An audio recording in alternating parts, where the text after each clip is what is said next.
Bismillahirrahmanirrahim. Assalamualaikum warahmatullahi wabarakatuh. Perkenalkan, nama saya Setianingsih, Kepala RA Terpadu Al-Madinah Ponorogo. Di sini saya akan mempresentasikan pendekatan Natur Edutainment pada pembelajaran PAUD untuk menyongsong generasi emas 2045. Latar belakang masalah.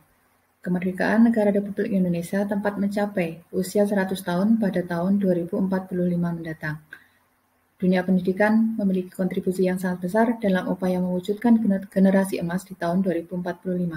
Generasi yang secara usia ditargetkan menjadi usia yang dominan di tahun 2045 adalah mereka yang saat ini duduk di bangku PAUD dan sekolah dasar.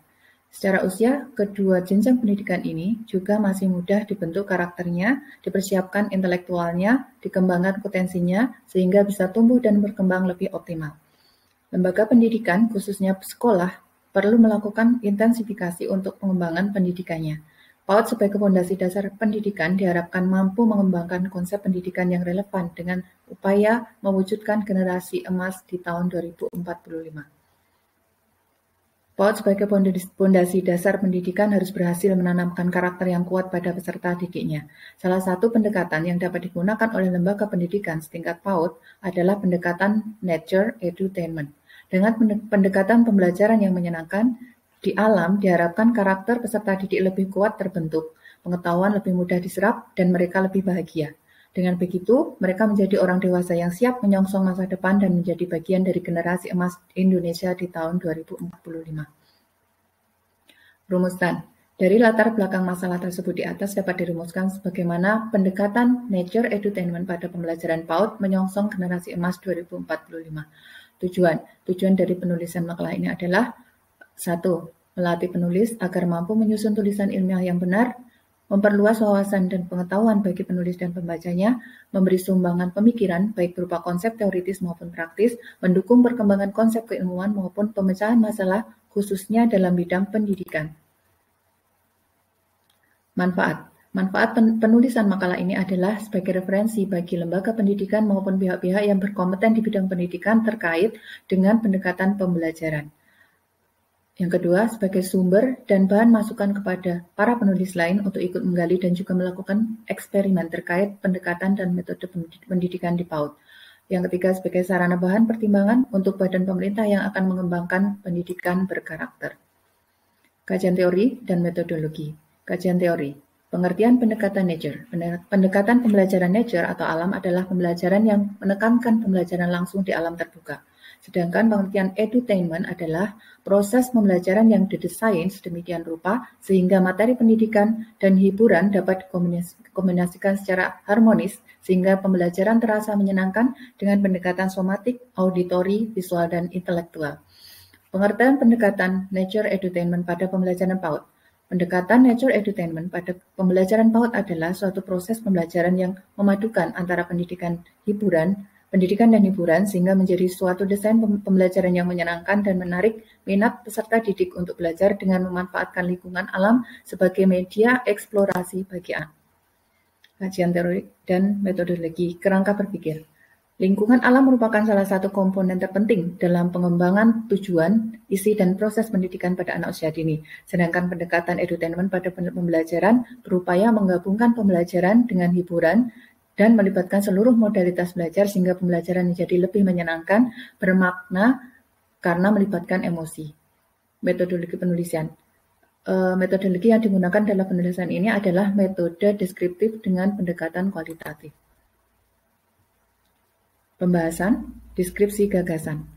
Pendidikan anak usia dini menjadi fondasi dasar pendidikan. Hal ini karena anak usia dini mengalami masa golden age sebagaimana spons yang menyerap air, anak-anak juga akan dengan mudah menyerap pengetahuan yang diterima dari lingkungannya, sehingga otaknya akan mengalami perkembangan yang sangat pesat. Sekolah sebagai salah satu lingkungan sosial anak sudah seharusnya menciptakan lingkungan yang menyenangkan serta memilih pendekatan pembelajaran yang tepat bagi anak untuk mengoptimalkan tumbuh dan kembangnya. Dari beberapa pendekatan pembelajaran yang kita kenal, ada dua pendekatan yang menurut penulis sangat cocok diterapkan di PAUD, yaitu pendekatan pembelajaran berbasis alam atau nature dan pendekatan edutainment. Kedua pendekatan ini memiliki banyak keunggulan, sehingga Jika digabungkan dan diterapkan di pembelajaran pada anak usia dini, akan dapat mengoptimalkan proses pertumbuhan dan perkembangannya. Pembelajaran berbasis alam akan memberikan suasana atau kesempatan pada anak untuk mengembangkan kepekaan, kepedulian, dan sensitivitas terhadap berbagai kondisi lingkungan alam. Sedangkan penerapan dari konsep pembelajaran yang menyenangkan dan menghibur atau edutainment memperhatikan modalitas belajar siswa. Pembelajaran yang menyenangkan biasanya dilakukan dengan humor, permainan, bermain peran, dan demonstrasi sehingga siswa merasa senang dan menikmatinya. PAUD sebagai pondasi awal pendidikan harus fokus untuk membentuk karakter anak usia dini sehingga dengan pendekatan yang tepat, karakter akan terbentuk dengan kuat. Deskripsi gagasan. Adapun relevansi penggabungan kedua pendekatan tersebut dengan upaya pembentukan karakter dan optimalisasi tumbuh kembang anak usia dini serta untuk mensukseskan generasi emas tahun 2045 diantaranya adalah yang pertama, menguatkan akidah dan keimanan. Dengan berinteraksi langsung dengan alam, terbentuk karakter cinta lingkungan dan anak akan lebih mengenal pencipta alam itu sendiri, sehingga secara tidak langsung akidah yang kuat tertanam dalam diri anak. Di era sekarang, di mana perkembangan teknologi informasi begitu pesat, manusia cenderung lebih dekat dan bergantung pada teknologi ciptaan manusia. Tentu saja konsep kembali ke alam menjadi hal yang sangat tepat untuk mengembalikan fitrah manusia sebagai makhluk ciptaan Tuhan. Yang kedua, menumbuhkan karakter prososial, empati, dan peduli lingkungan. Kemajuan teknologi dan informasi membawa dampak negatif bagi anak, diantaranya munculnya perilaku antisosial. Mereka lebih nyaman menyendiri dengan gadget di tangan daripada bergaul dengan lingkungan sekitar. Hal ini tentu saja berpengaruh pada perkembangan sosial seorang anak. Selain antisosial, anak-anak dengan intensitas penggunaan gadget yang tinggi cenderung egosentris dan tidak peduli lingkungan. Dengan kembali ke alam, dengan pendekatan pembelajaran yang menyenangkan, dapat menumbuhkan sikap dan perilaku prososial, empati, dan peduli terhadap lingkungan.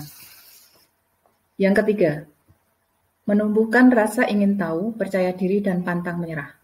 Montessori memperkenalkan konsep the house of children. Inti dari metode yang diajarkan ialah penyelenggaraan pendidikan yang didasarkan pada penghormatan luar biasa terhadap kemampuan anak untuk belajar tentang alam semesta tanpa campur tangan orang dewasa. Di mana anak terlahir sebagai makhluk berdaya serap informasi tinggi dan alam bisa menjadi media utama untuk bereksplorasi dan menyerap berbagai informasi. Dengan pendekatan pembelajaran yang menyenangkan dan melibatkan seluruh modalitas belajar, anak akan mengeksplorasi lingkungannya dengan leluasa dan bebas bereksperimen sehingga mereka secara tidak langsung menumbuhkan rasa percaya diri pada anak. Yang keempat, menumbuhkan karakter kepemimpinan atau leadership dengan berbagai metode dan ragam pembelajaran seperti petualangan, eksperimen, outbound, dan lain-lain akan memunculkan karakter kepemimpinan pada diri anak. Karakter ini sangat diperlukan untuk menyongsong masa depan dan bersaing di era generasi emas 2045. Yang selanjutnya adalah mengoptimalkan kecerdasan majemuk. Pendekatan edutainment yang menelurkan banyak teori pendidikan dianggap dapat mengoptimalkan kecerdasan majemuk yang dimiliki oleh seorang anak. Hal ini dikarenakan penggunaan 4 modalitas belajar pada pendekatan edutainment sangat ditekankan. Tentu saja dengan pendekatan ini, kemampuan atau kecerdasan majemuk dari seorang anak dapat dikembangkan secara optimal. Sebagaimana teori dari Howard Gardner tentang multiple intelligence.